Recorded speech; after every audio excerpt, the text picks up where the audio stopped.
Pessoal, boa noite para vocês todos, para quem chegou depois do meu primeiro boa noite, do segundo e do terceiro também. Amanhã é feriadinho, então hoje nós estamos com cara de sextou, não é?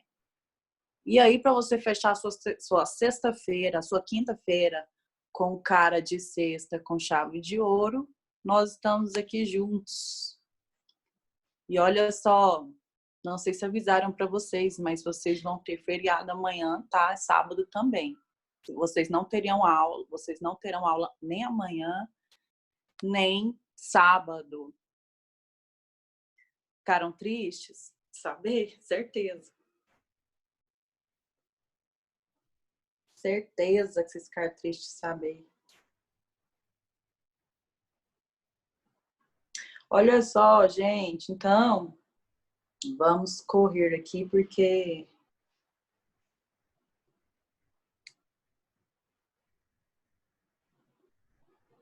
para liberar vocês para sua sexta-feira logo.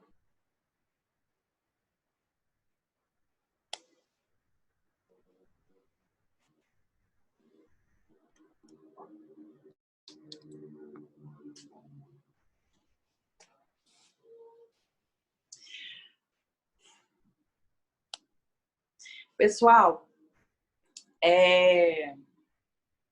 hoje sinto lhes informar que vocês terão uma crise de identidade depois da aula de hoje, porque vocês irão perceber que aquele sentimento que você desfruta para com o seu namorado, para com a sua namorada ou cônjuges, não é o sentimento nobre do amor, é simplesmente um sentimento de propriedade que você tem em relação ao seu cônjuge e companheiro ou namorado ou namorada. Como assim, Lana? O que você está falando? Viva e verá. Você vai ver que depois que a gente estudar a aula de hoje, direitos reais, propriedade, você vai ver que o exercício da propriedade nada mais é do que o exercício que você está fazendo aí, as ações que você está tendo em relação ao seu relacionamento.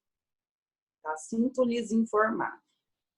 Sim, muitos de nós tratamos os nossos companheiros e companheiras como coisa, né? Falar nisso, gente, eu não respondi a sua pergunta, né? O coleguinha me fez uma pergunta ontem e eu não respondi ainda, mas eu vou lembrar de responder, tá? Bom, pessoal, então vamos começar a estudar hoje sobre propriedade. Aula passada a gente já estudou alguma coisinha, a gente já inicializou ali a parte de propriedade. Não tirei sua dúvida, Snayer? Qual que era a sua dúvida?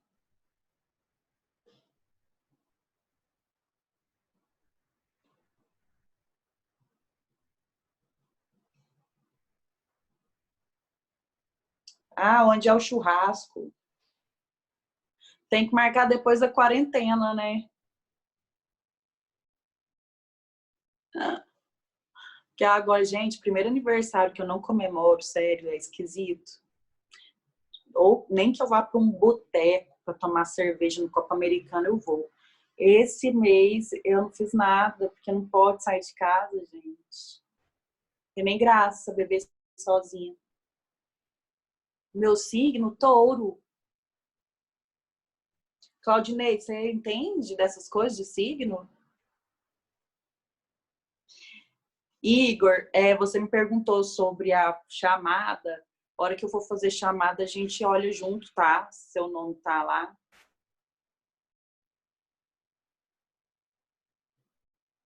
Melhor signo, né, Cássia? Que dia que é seu aniversário? Não conhece nenhum taurino pobre? Ô, Glória, receba em nome de Jesus. Tomo posse da promessa, então.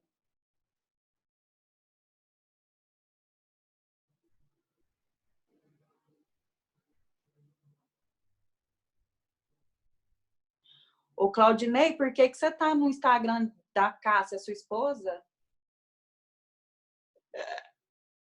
Muda o nome aí, né, jovem? Renomeia aí.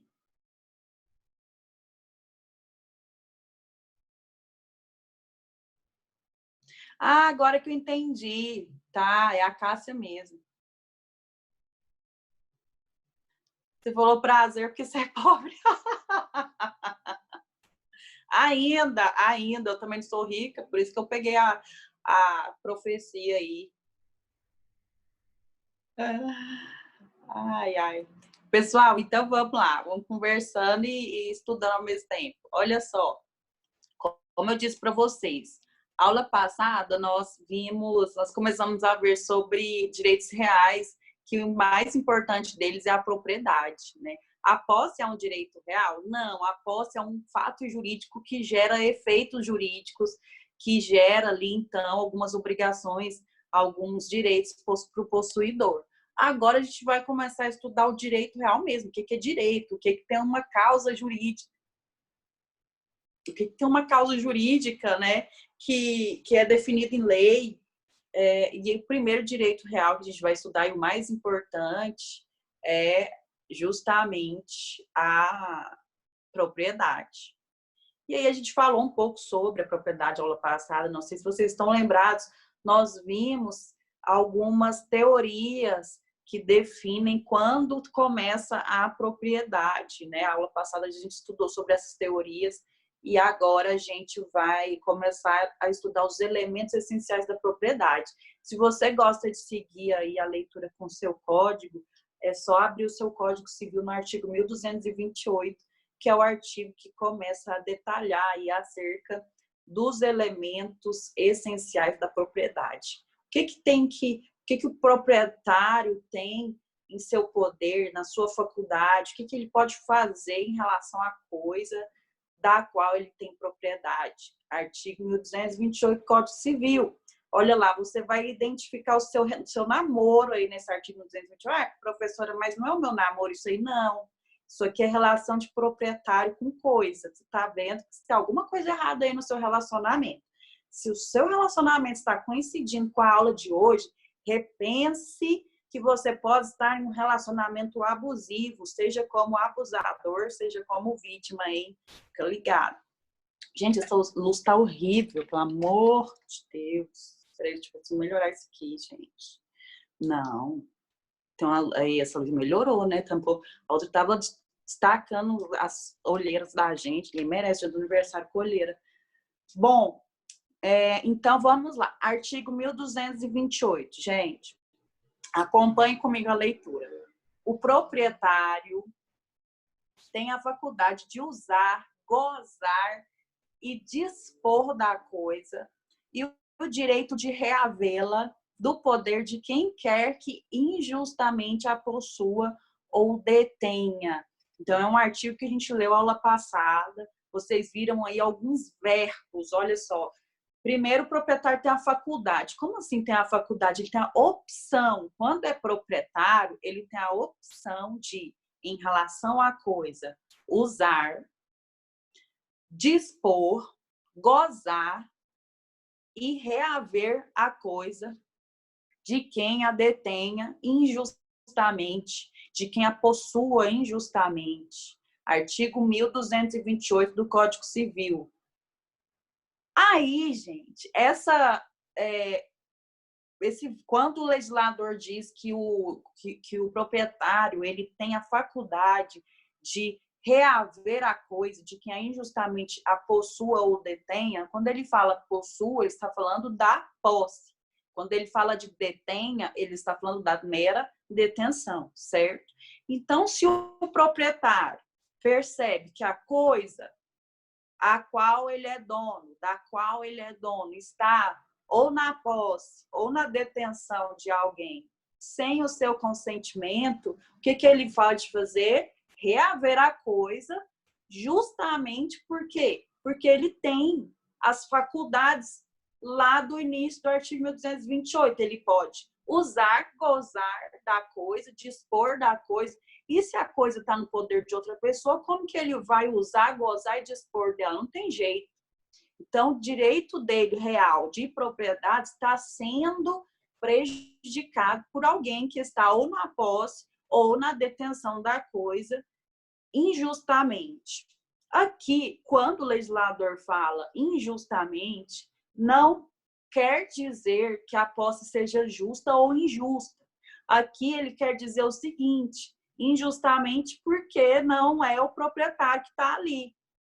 Então, não entra aqui o conceito de posse justa e injusta, porque aqui a posse pode ser justa também, tá? E agora eu vou esclarecer isso melhor para vocês quando a gente for estudar aí cada verbo desse, tá? Então, o primeiro verbo, não, ou melhor, antes da gente estudar esses verbos, usar, gozar, dispor, o que significa cada um, eu quero fazer umas observações aqui. Olha só, propriedade. A propriedade, pessoal, ela pode ser tanto de coisas corpóreas quanto de coisas incorpóreas. Quando se trata de propriedade exclusivamente de coisas corpóreas, você vai perceber que o legislador, a doutrina, o livro que você estuda, citam essa relação do proprietário com a coisa corpórea de domínio, tá? Então, quando você vê uma questão, uma afirmativa dentro do Código Civil, dentro de uma prova, dentro de um livro, de uma doutrina que diz domínio, significa que, por exemplo, João tem o domínio e a posse da casa lá de Uruaçu.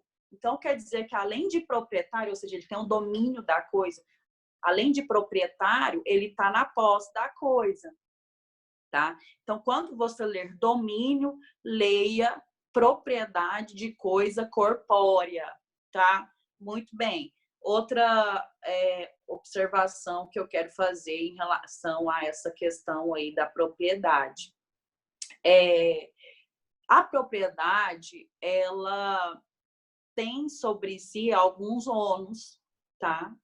A gente fala que a propriedade, uma vez que ela é registrada, no caso da propriedade imóvel, que a gente sabe que a aquisição da propriedade, ela se dá ou com o registro do imóvel ou com a tradição da coisa móvel. Então, vamos falar de imóveis, de registro. Uma vez que a coisa imóvel foi registrada lá no cartório de registro de imóveis, automaticamente ela está afetada. Então, deu publicidade para essa nova aquisição, para esse novo proprietário. Mas a coisa, ela atrai o ônus que fica ligado a ela desde a sua existência. Então, se essa coisa foi adquirida de um antigo proprietário e deixou dívidas, se isso não ficar resolvido num contrato, por exemplo, que o antigo proprietário é quem tem que arcar com a dívida, essa dívida vai seguir a coisa. Então, o novo proprietário, ele tem obrigação frente às obrigações, aos ônus que a coisa atraiu, tá? Porque a coisa sempre atrai o ônus, independente com quem ela esteja, na mão de quem ela esteja. Da mesma forma, o proprietário, ele pode buscar o bem com quem quer que esteja, tá? Isso aí se chama direito de sequela, buscar o bem com quem quer que ele esteja. Olha lá a última parte do artigo 1228. O proprietário tem direito de reaver a coisa com quem a detenha ou a possua injustamente, ou seja, sem a sua permissão. Se ele pode ir atrás da coisa com quem quer que ela esteja, tem um ato judicial aí que ele pode lançar mão, que a gente vai ver logo mais, tá? Mas a questão que eu quero que você visualize agora é justamente esse direito que ele tem de ir atrás da coisa, que se chama, então, que a gente chama, que a doutrina chama de sequela, direito de sequela, tá? Então, significa dizer o quê? Que se você faz isso em relação à sua namorada, fica indo atrás dela para ver se ela está realmente no lugar que ela disse estar, fica ligando para ela para saber se ela realmente está fazendo o que ela estava fazendo, fica monitorando, significa que você está sendo um sequelado. Muito bem, então, porque você acha que tem um direito de sequela em relação à sua namorada, né? Muito bem, Claudinei definiu aí também o que você pode ser considerado. Então, querido, se você está num relacionamento onde você acha que você é proprietário ou proprietária daquela pessoa, repense, porque senão você pode ser considerado um sequelado, tá bom? Vamos continuar aqui na propriedade. Olha só, vamos então para os elementos essenciais, que são os verbos aí. Usar. O proprietário, ele tem o direito de usar a coisa. O que significa usar a coisa? Significa que o proprietário, pessoal, ele pode fazer o que ele bem entender com a coisa, seja ela móvel, seja ela imóvel. Lembrando que o direito de fazer o que bem entender com a coisa do proprietário, ele esbarra nos limites legais. Um dos limites legais, cumprir a função social do imóvel. Nós já falamos sobre essa questão da função social do imóvel. Lá, eu acho que no segundo dia de aula, a gente vai sempre estar falando sobre isso, porque é muito importante. Mas se você for lá no parágrafo 1º do artigo 1228, você vai perceber que o legislador já impõe alguns limites para o direito de usar, de fazer o que bem entender com a coisa. Lá no artigo 1228, parágrafo 1º, o legislador fala que a coisa tem que cumprir um papel social e um papel econômico também. Então, não é simplesmente, vou fazer, a coisa é minha, vou fazer o que eu bem entender arrazoadamente. Não, não é assim. Tem algum limite isso aí, tá? Então, é um direito que, apesar de ser amplo, e inclusive, direito de gozar, ele significa o direito de não usar. O direito de usar significa o direito também de não usar. Por exemplo, eu tenho um imóvel, ele está ali, eu não estou exercendo poder sobre ele neste momento, mas ele está disponível para quando eu quiser utilizá-lo. Por exemplo, você tem uma casa de praia, né, Cássia? Vai ter uma casa de praia topíssima, que você vai me levar um dia para passear lá. Tem uma casa de praia nosso lugar bem bonito, Arraiá da Ajuda. Você tem uma casa lá. Você não vai lá todo fim de semana, a não ser que você adquira um jatinho e dê para você ir, mas geralmente você vai 1, 2 vezes por ano, né? Boa noite, Ian, bem-vindo. Aí a casa tá lá, você não usa, você não usufrui, só que o momento que você quiser ir e usar, ela tá lá disponível. Isso também é usar. O fato de não exercer um poder sobre a coisa, ela ficar ali inerte, porém disponível para o seu uso, assim que o proprietário entender conveniente, isso também é usar a coisa, tá? Então, o direito de usar significa justamente utilizar a coisa da forma que lhe seja conveniente, certo? O próximo direito aí descrito no 1228, parágrafo, ou melhor, no artigo 1228 caput, é o de gozar. O proprietário tem a faculdade de gozar da coisa. O que é gozar da coisa? É poder, pessoal, é poder perceber os frutos naturais e os frutos civis. Quem lembra aí do conceito de fruto natural, conceito de fruto civil? Claudinei, na verdade, usufruir enquadraria na faculdade de usar a coisa, tá? Usufruir. Porque, né, o proprietário ele pode usar, gozar e dispor da coisa. Então, usar é o mesmo que usufruir, beleza? Gozar é perceber os frutos que aquela coisa produz. Por exemplo, os frutos naturais. Quem lembra o que são frutos naturais? aqueles frutos que a coisa naturalmente produz sem ação do homem.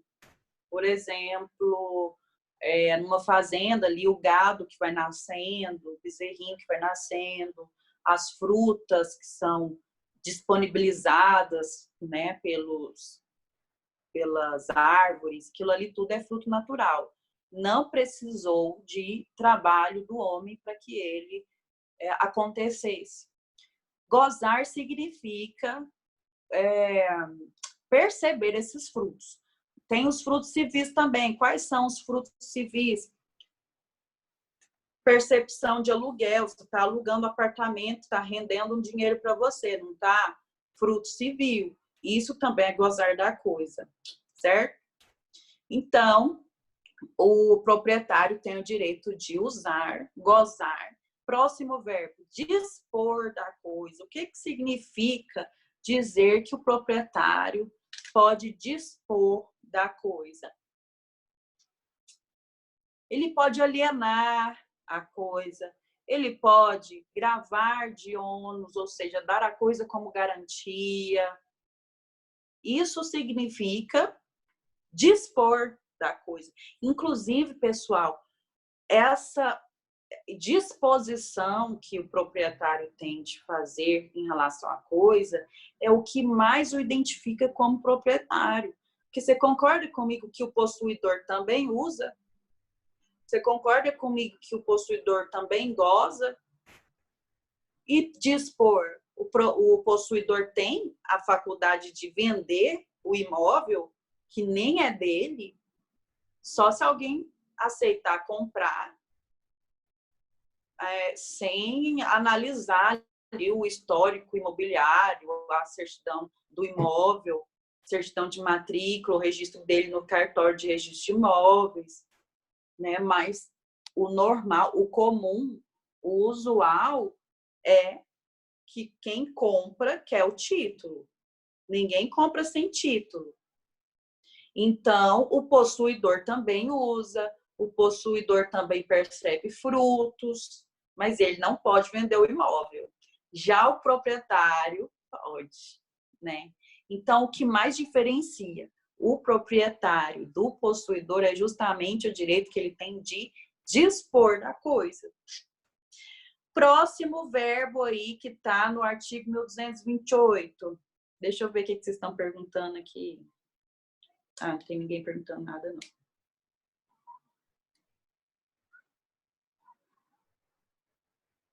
Próximo verbo aí, que está no artigo 1228.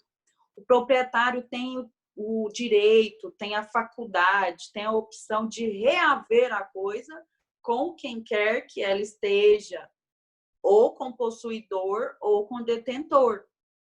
Pessoal, reaver é ir atrás da coisa. É tomar a posse para si. O proprietário tem o título, mas não tem a posse, e ele quer pegar a posse de volta de um possuidor que não tem o título.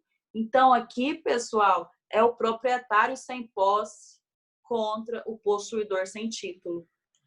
Viram que interessante? Um exemplo. Alguém compra um imóvel, uma casa, a Cássia compra lá a casa de praia, lá de Arraial da Ajuda. Compra a casa de praia na internet. O pessoal manda o título para ela pelo correio, Sedex, tudo certinho. Aí, de repente, ela fica sabendo que tem alguém morando lá, o antigo proprietário não quer sair de lá. Vendeu e não quer sair de lá, pegou a coisa. Não, porque eu preciso de mais um tempo para sair daqui. Aí a Cássia, não, mas a gente não combinou nada disso e eu quero ir para a praia. Se retire daí imediatamente, ele não sai. A Cássia nunca teve a posse, mas ela tem a propriedade, ela tem o justo título, ela tem o domínio. O que ela pode fazer? Será que ela pode ter acesso à autodefesa, gente? Lembra da autodefesa, que é resguardar a sua posse com os meios necessários imediatamente a lesão da posse, lembra? Escreve aí no chat, o que vocês acham? A Cássia pode utilizar-se da autodefesa? Conversa comigo aí, gente, no bate-papo.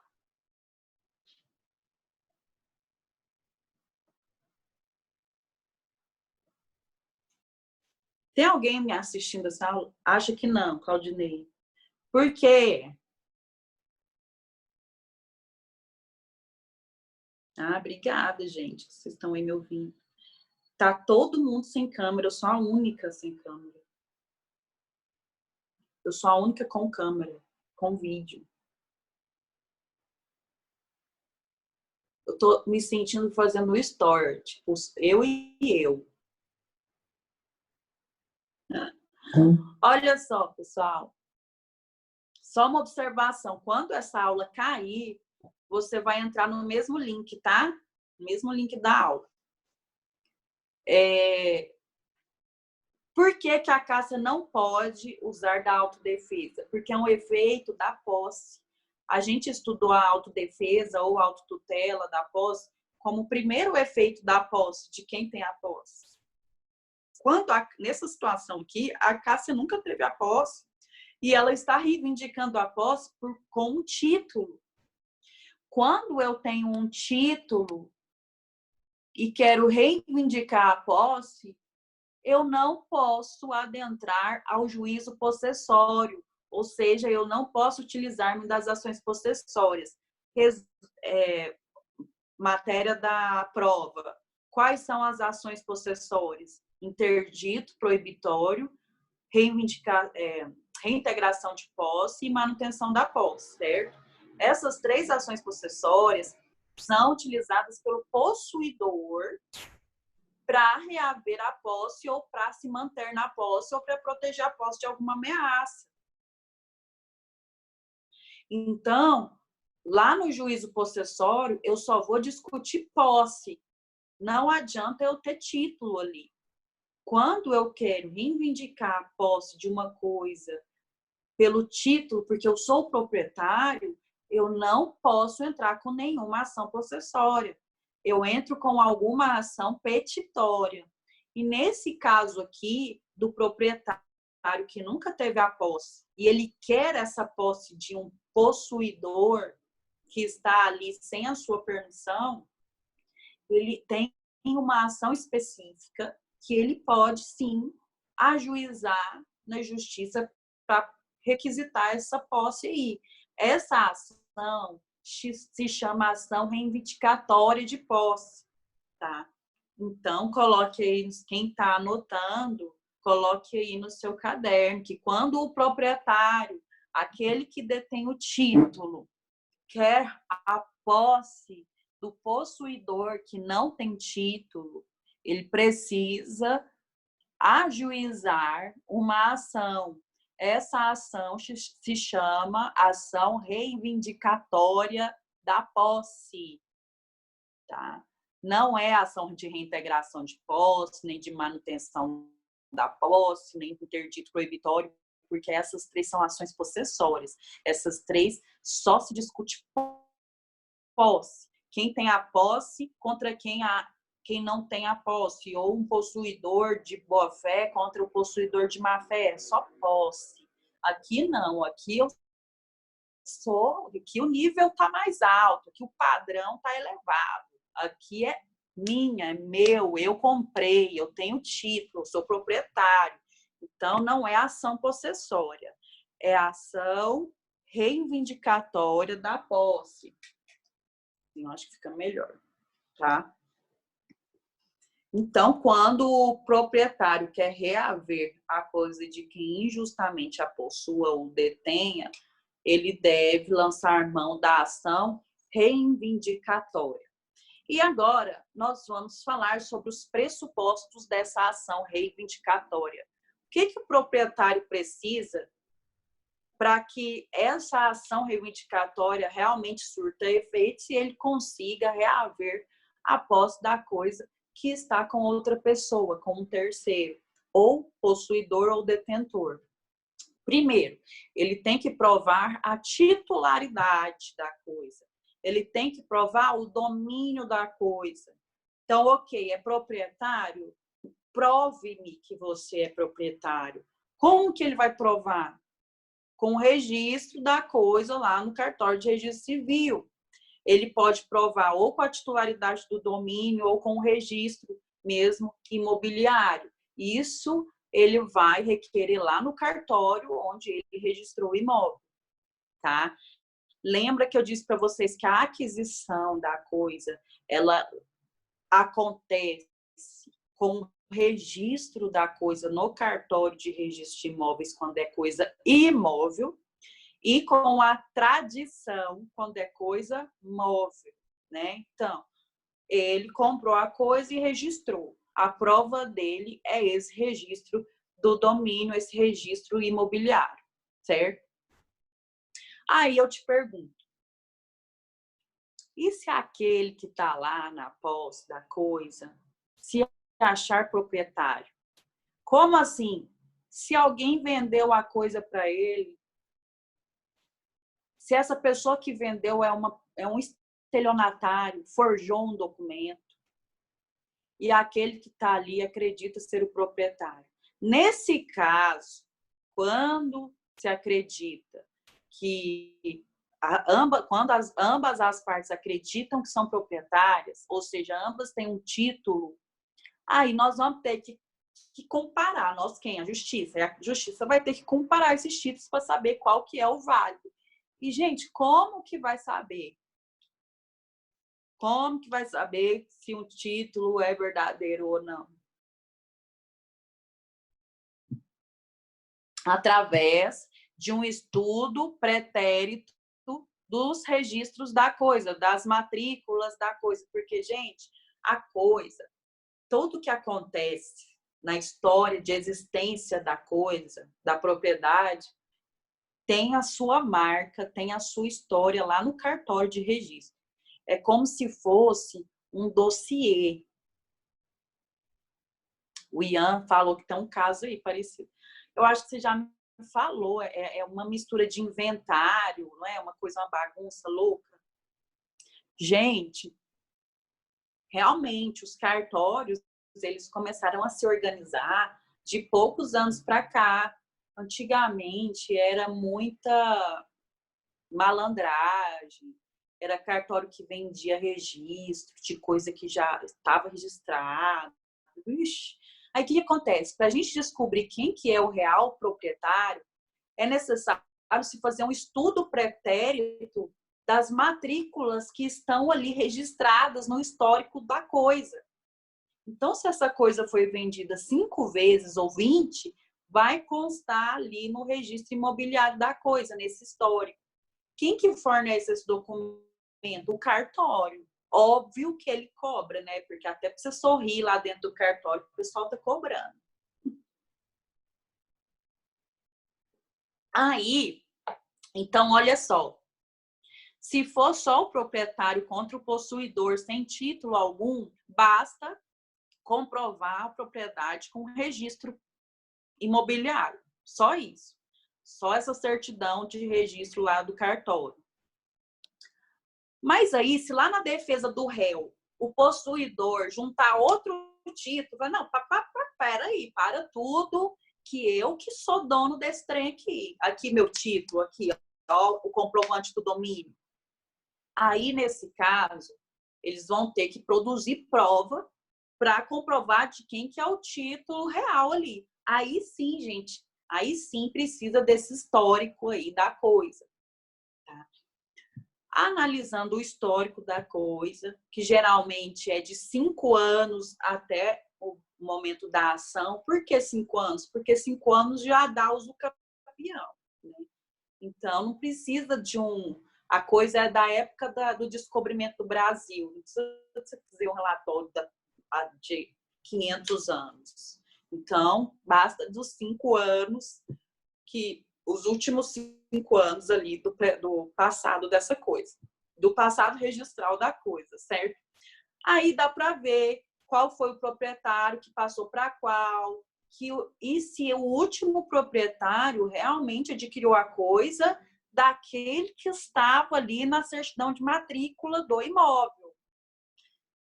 Se não tiver lá, esse foi o que foi engambelado, esse que foi o que foi passado para trás. Tá? Então, professora, como que chama esse estudo do domínio aí que precisa fazer, no caso dos dois apresentarem o domínio, o título? Se chama certidão de filiação do imóvel, tá? Certidão de filiação do imóvel. Mas ele só é necessário no caso de ambas as partes, ou seja, autor e réu, estarem discutindo o domínio. Ambas as partes apresentam o registro do imóvel ou algum título que comprove ali o domínio. Um deles é falso, com certeza. Tá? Bom, então,